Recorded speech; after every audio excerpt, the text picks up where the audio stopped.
दोस्तों अभी कुछ ही दिन पहले मैंने आपको इस वाले वीडियो में बताया था कि भारत का जो एक्सपोर्ट है वो ऑल टाइम हाई पर जा चुका है और पिछले साल के कंपैरिजन में भारत का जो ट्रेड डेफिसिट है वो भी 35% घटा है। और इसी ट्रेड डेफिसिट को कम करने के लिए भारत ने एक और बड़ा कदम उठाया है। भारत के इस कदम में भारत ने अपने बहुत ही पुराने दोस्त जापान के ऊपर एक बहुत बड़ा फैसला लिया है। जापान भारत का बहुत ही ओल्ड पार्टनर है। चाहे नवी मुंबई के MTHL प्रोजेक्ट की बात हो या फिर दिल्ली का मेट्रो ट्रेन या फिर मुंबई और अहमदाबाद के बीच में बुलेट ट्रेन, इन सभी में जापान का 100% योगदान है। लेकिन हमें अपना ट्रेड डेफिसिट कम करना है तो हमें कुछ बड़े फैसले लेने पड़ेंगे। तो इस वीडियो में हम लोग बात करेंगे कि भारत ने ऐसा कौन सा फैसला लिया है जिससे जापान को प्रॉब्लम हो सकता है, जापान रूठ भी सकता है हमसे। चलिए जानते हैं भारत ने जापान के साथ ट्रेड डेफिसिट को कम करने के लिए कौन सा बड़ा कदम उठाया है।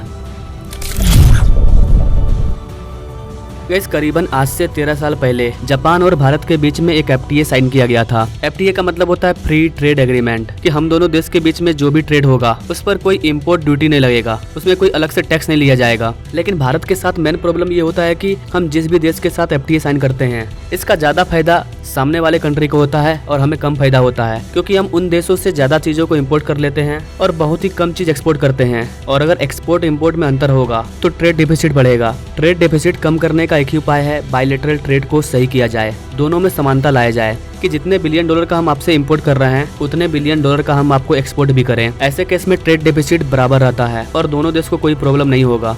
जापान वाले केस में क्या हुआ है कि 2011 में जब हमने जापान के साथ फ्री ट्रेड एग्रीमेंट पर साइन किया तो उस समय से लेकर के अब तक भारत और जापान के बीच में लगातार ट्रेड हो रहा है। लेकिन भारत और जापान के बायलैटरल ट्रेड में हमारा जो ट्रेड डेफिसिट है वो लगातार बढ़ता जा रहा था। इसलिए भारत ने कहा है कि हम दोनों के बीच में जो भी FTA पर साइन किया गया है उसे हम फिर से एक बार रिव्यू करेंगे और हम लोग आपके साथ एक नई डील करेंगे। हमें भी अब जापान के मार्केट का एक्सेस चाहिए ताकि हम अपने ज्यादा से ज्यादा चीजों को जापान के मार्केट में एक्सपोर्ट कर सकें। जैसे ही नई गवर्नमेंट आती है उसके 100 दिन के अंदर एक नए फ्री ट्रेड एग्रीमेंट पर साइन किया जाएगा जापान और भारत के बीच में। अब आप में से बहुत सारे लोगों का सवाल होगा कि इतना पुराना डील है, जापान और भारत का रिलेशनशिप भी काफी अच्छा है, हम काफी लंबे समय से फ्री ट्रेड एग्रीमेंट के जरिए ट्रेड करते आ रहे हैं, तो फिर भारत सरकार क्यों यहाँ पर ट्रेड को रिव्यू करना चाहती है? क्या इससे जापान और भारत के रिलेशनशिप में इम्पैक्ट नहीं पड़ेगा?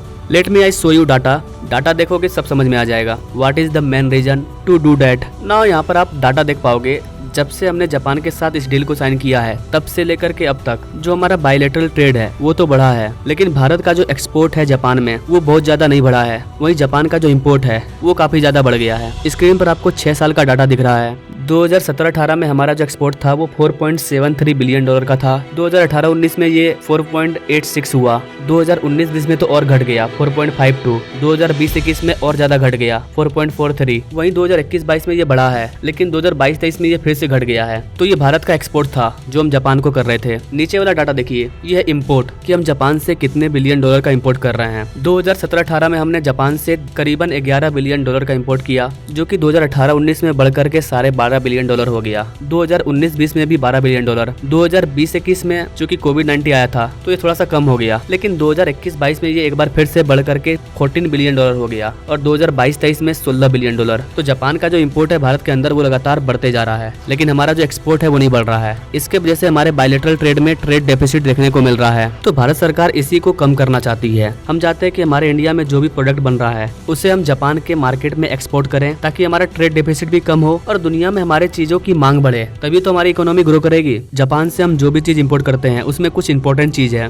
जो कि रेयर मेटल में आते हैं, जैसे कि nuclear reactor, organic inorganic compound, electrical machinery, iron and steel, copper, plastic article. ये कुछ इंपॉर्टेंट चीज है जिसका प्राइस भी काफी ज्यादा होता है और हम लोग इसको ज्यादा मात्रा में जापान से मंगवाते हैं। तो जापान के जो एक्सपोर्टर है उनको तो काफी ज्यादा फायदा हुआ, क्योंकि जापान का एक्सपोर्ट लगातार बढ़ते जा रहा है। लेकिन जो भारत के एक्सपोर्टर है उनको काफी ज्यादा फायदा नहीं हुआ। शुरू से लेकर के अब तक हमारा एक्सपोर्ट उतना ही है। बस यही कारण है कि इस FTA को फिर से रिव्यू किया जाएगा, इसे चेक किया जाएगा और जापान के मार्केट में एक नए एक्सेस को मांगा जाएगा। भारत ने अपने इस रिव्यू में जापान से लार्जर मार्केट एक्सेस को मांगा है। इसके अलावा भारत ने कहा है कि हम ROO को रिव्यू करेंगे और जो प्रोडक्ट स्पेसिफिक रूल है उसको भी डिटरमाइन करेंगे। ROO का मतलब है रूल्स ऑफ ओरिजिन, मतलब जो भी सामान आप हमें एक्सपोर्ट कर रहे हो क्या वो आपके ओरिजिन से है या किसी और देश के चीज को आप भारत में एक्सपोर्ट कर रहे हो, इस चीज को चेक किया जाएगा। और ठीक यही चीज हमने आसियान कंट्री के साथ भी किया था, उनसे भी भारत ने यही मांग किया है। तो बेसिकली ये देखा जाएगा कि इस FTA से किसी थर्ड पार्टी को तो फायदा नहीं हो रहा है ना, कहीं इस रूट के माध्यम से चाइना भी अपने चीजों को एक्सपोर्ट नहीं कर रहा है ना। अगर कोई थर्ड कंट्री का चीज जापान के इस FTA के थ्रू आ रहा रहा है तो उन पर हम बैन लगाएंगे।